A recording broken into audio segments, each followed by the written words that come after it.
Forget the image of endless banquets piled with roasted boar and golden goblets. For most medieval people, survival depended not on exotic dishes, but on two humble staples: bread and ale. Bread was the bedrock of the medieval diet. Every social class ate it, from peasants in their cottages to kings in their halls. The type of bread you ate revealed your status.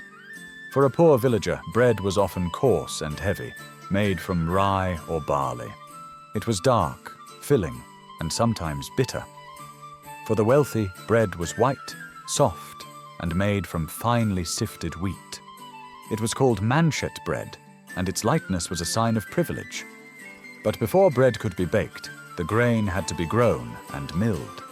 Fields across Europe were sown with wheat, rye, oats, and barley. Farmers worked the soil with wooden ploughs and oxen, planting in spring or autumn, and hoping the weather would be kind.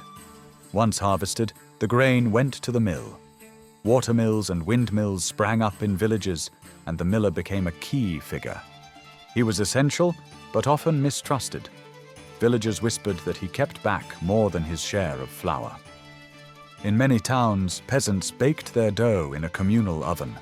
Families carried their loaves on wooden boards, marked with symbols to identify them after baking. The smell of fresh bread linked the whole community. But bread was also tied to obligations. Tithes of bread might be owed to the local church, reminding everyone that eating was never free of duty. In hard years of famine, bread told a darker story. When grain ran short, people stretched dough with beans, chestnuts, or even ground-up acorns. Some desperate recipes included sawdust. These loaves filled the belly but offered little nourishment, a cruel reminder of how fragile life could be. Alongside bread came ale. Water could be unsafe to drink, carrying disease. Boiling the liquid during brewing made ale far safer. Almost every household brewed some form of it. Small ale was weak, with little alcohol, and drunk daily, even by children.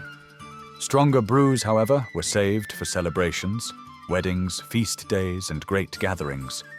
Brewing was often women's work. The alewives of a village made small batches for sale, and you could spot their houses by the broom, or ale stake, hung outside as a sign. Alehouses soon became centers of social life, though the church sometimes frowned on the rowdy drinking that followed. Bread and ale were consumed morning, noon, and night. Peasants broke their fast with coarse bread and a cup of small ale before working the fields. At midday, more bread and ale accompanied pottage, a vegetable stew thickened with grains. Evenings ended the same way. Children drank small ale as casually as water. Regional tastes mattered too.